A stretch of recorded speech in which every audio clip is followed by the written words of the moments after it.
Assalamualaikum dear students, hope you all are doing well.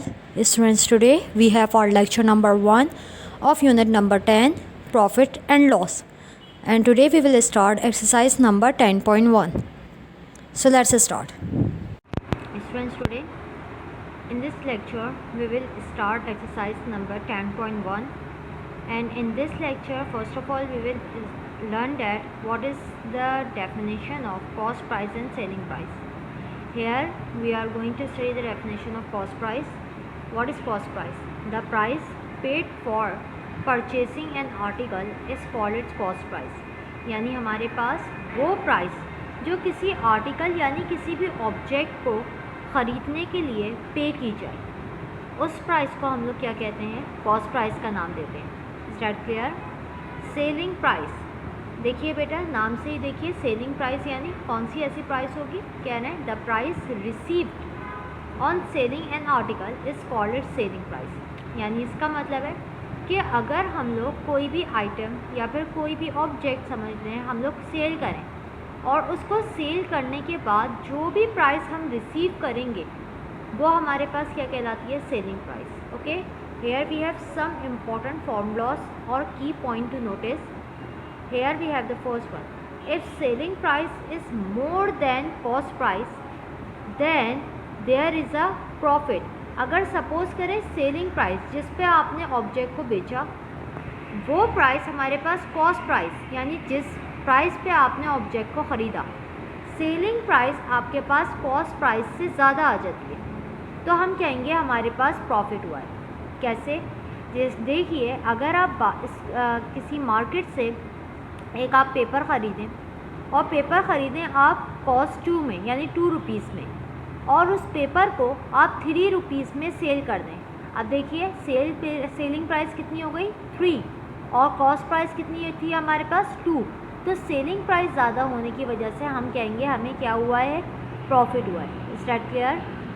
Profit को find out करने का formula होता है profit is equal to selling price minus cost price. Is that clear? अगर हमारे पास profit है तो प्रॉफिट को मालूम करने का फॉर्मूला होता है selling price minus cost price. अब कहा जा रहा है if selling price is less than cost price then there is a loss. It means that consider again an example of paper. Suppose that you will buy a paper in ₹3 and then sell it in ₹2. अब देखिए selling price क्या हो गई? 2, और cost price हमारे पास क्या है? 3. तो अब अगर हमारे पास सेलिंग प्राइस कॉस्ट प्राइस से कम हो गई तो हम कहेंगे we are facing loss. Is that clear? We are facing loss. तो अब हमारे पास लॉस निकालने का फॉर्मूला होगा cost price minus selling price. Profit होता है तो selling price minus cost price formula होगा, लॉस होगा तो cost price minus selling price हमारा फॉर्मूला हो जाएगा. Is that clear? Similarly gain. What is gain? Gain या प्रॉफिट एक ही चीज़ है बेटा. यानी आप कोई भी किसी भी किस्म का प्रॉफिट मालूम कर रहे हैं या गेन ले रहे हैं, प्रॉफिट ले रहे हैं या गेन ले रहे हैं, वो एक ही चीज़ है. गेन को भी फॉर्मूला सेम ही होगा क्योंकि प्रॉफिट और गेन सेम चीज़ है, तो गेन का भी formula cost selling price minus cost price ही आएगा. लेकिन अगर हमें गेन परसेंट मालूम करने को दे दिया जाए तो बेटा गेन परसेंट मालूम करने के लिए we will use the formula gain divided by cost price into 100. Is that clear? Similarly if we are going to find out the loss percent, it means that आपको लॉस की percentage बतानी है, so we will use the formula loss divided by cost price multiply by 100. Is that clear? Students, you have to write down all the given formulas and definition in your copy when you will start this chapter. Is that clear? Now students, here we have question number 1 of exercise number 10.1. The question is, Aslam purchased a watch for ₹80 and sold it for ₹84. Find its gain percent. First of all student, you will make a data. आप सबसे पहले solution के अंदर data बनाइए, या हम लोग लिख देते हैं जो चीज़ें हमें गिवन है हमने वो लिख दी. ओके, गिवन क्या है आपके पास? देखिए Aslam purchased a watch. Aslam ने एक वॉच ख़रीदी फॉर रेस 80, कितने रुपीज़ में ख़रीदी? 80 रुपीज़ में।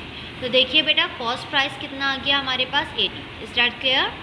एंड सोल्ड इट फॉर रेस 84, और वही वॉच उसने बेची, कितने रुपीज़ में बेची उसने? 84 रुपीज़ में। Is that clear? तो देखिए सेलिंग प्राइस हमारे पास क्या आ गई? 84। ओके, कॉस्ट प्राइस है 80, सेलिंग प्राइस हमारे पास आ गई 84। अब हमारे पास रिक्वायर्ड क्या है? We have to find out gain percent, हमें मालूम करना है गेन परसेंट को। Is that clear? अब देखिए सबसे पहले हम एक बात जानते हैं, we know that gain percent is equal to gain divided by cost price multiply by 100। यानी आप किसी भी चीज़ का गेन परसेंट मालूम करते हैं तो आप क्या करते हैं? गेन फाइंड आउट करते हैं, उसको कॉस्ट प्राइस से डिवाइड करवाते हैं और फिर मल्टीप्लाई बाय 100 कर देते हैं। जैसे आप यहाँ देखिए, हम अगर गेन मालूम करें, ऑब्वियसली इस फॉर्मूले के अंदर पुट करने के लिए हमें क्या क्या चीज़ें रिक्वायर्ड हैं? गेन रिक्वायर्ड है और कॉस्ट प्राइस रिक्वायर्ड है। अब हमारे पास कॉस्ट प्राइस तो गिवन है जो कि 80 है, हमें क्या करना है? गेन फाइंड आउट करना पड़ेगा, क्योंकि हमें गेन की वैल्यू भी फॉर्मूले के अंदर क्या करनी है? पुट करनी है। Is that clear? Gain find out करने का फॉर्मूला है gain is equal to selling price minus cost price. तो अब आप देखिए सेलिंग प्राइस हमारे पास क्या गिवन थी? 84। 84 को हम माइनस करेंगे कॉस्ट प्राइस से, और कॉस्ट प्राइस हमारे पास क्या है? 80। Is that clear? आपने 84 को माइनस करवाया 80 से, so you will get 4। Gain कितना आया? 4 रुपीज़ का। Okay, now you have to put all the values, means कौन कौन सी वैल्यू? गेन की और कॉस्ट प्राइस की, into the formula of gain percent. आप गेन परसेंट की फॉर्मूले में वैल्यू पुट कीजिए। Gain percent is equal to gain upon cost price. तो देखिए आपका गेन कितना आया था? 4 का। Okay, you have the gain of 4 rupees. तो आपने गेन की जगह क्या लिख दिया? 4 डिवाइडेड बाय, अब आप देखिए कॉस्ट प्राइस, कॉस्ट प्राइस क्या गिवन थी आपको? 80। ओके, तो आप क्या लिखेंगे? 4 divided by 80 and then you have to multiply it with 100। Is that clear? अब आप देखिए यहाँ पे हम कैंसिलेशन पहले कर देते हैं, 0 से 0 कैंसिल, देन 40 को आप 10 से मल्टीप्लाई करवाइए, 40 बोल दिया मैंने, 4 को आप 10 से मल्टीप्लाई कीजिए, यू विल गेट 40। और 40 किससे डिवाइड हो रहा है? 8 से। नाउ कैंसिल दिस 2 टर्म्स, 8 1 जा 8, 8 5 जा 40। Is that clear? तो हमारे पास गेन परसेंट कितना आ रहा है? गेन परसेंट हमारे पास आ रहा है 5% का। Is it? Okay, I hope that this question is very clear for all of you and you can easily solve it. Now students, here we have question number 3. A radio was purchased for Rs 500 and sold for Rs 480. Find the lost percent. देखिए बेटा, आपके पास यहाँ पे क्या है? एक radio ख़रीदा गया, कितने रुपीज़ में? 500 में, और उसको सेल किया गया कितने रुपीज़ में? 480 रुपीज़ में। अब आप देखिए सेलिंग प्राइस यहाँ पे कॉस्ट प्राइस के कंपैरिजन में कम है। सेलिंग प्राइस है 480, कॉस्ट प्राइस थी हमारे पास 500। तो बताइए लॉस हुआ कि नहीं हुआ? ऑब्वियसली 20 रुपीज़ का हमारे पास यहाँ पे लॉस आया है। तो इसीलिए हम क्या फाइंड आउट करेंगे? लॉस परसेंट को। तो सॉल्यूशन में सबसे पहले आप देखिए गिवन क्या है आपको? Cost price is equal to, cost price कितनी गिवन है हमें? 500। So we will write cost price is equal to 500। Is that clear?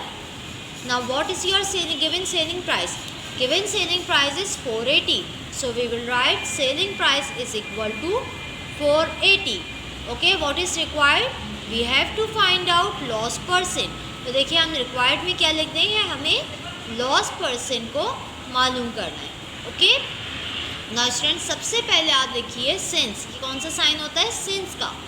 Since we know that, हम जानते हैं the formula of loss percent is loss percent is equal to loss divided by cost price multiply by 100। Now for putting the value in this formula, first of all we have to find out loss.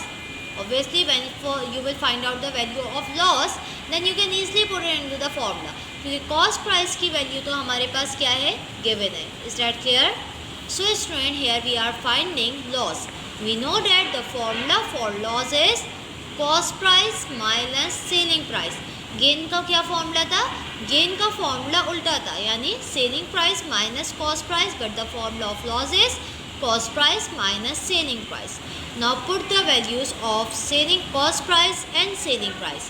Cost price is 500, we have written 500 over this place, minus selling price is 480, so we have put 480 at this place. Now subtract these two terms, 500 minus 480 will be equal to 20.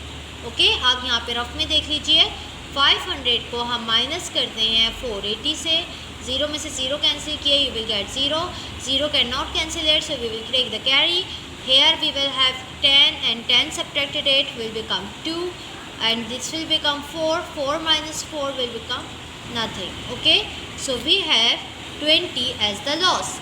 Now students, we have to put the value of loss and cost price into the formula so that we will get our answer. Here we are putting the values in the formula of loss percent. Since we know that loss percent is equal to loss divided by cost price multiplied by 100. तो बेटा देखिए, loss हमारे पास क्या आया? Loss हमारे पास आया 20 and we have to divide it by cost price. Cost price हमारे पास क्या given थी? 500. अब आप देखिए, मैं 20 को 500 से डिवाइड करवाऊंगी, then I will have to multiply this term by 100. Okay, पहले आप देखिए, यहाँ डबल ज़ीरो से 100 की double zero cancel, is that clear? और 20 को आपने 1 से मल्टीप्लाई करवाया, you will gate 20.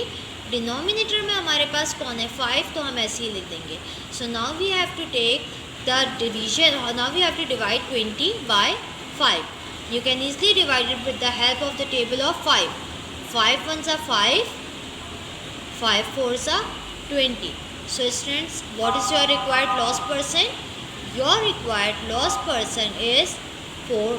Okay, 4% is your loss percent. Is that clear? I hope these two questions are very clear to you and you can easily do it in your copy. Home assignment. Copy down both the solved question from this lecture.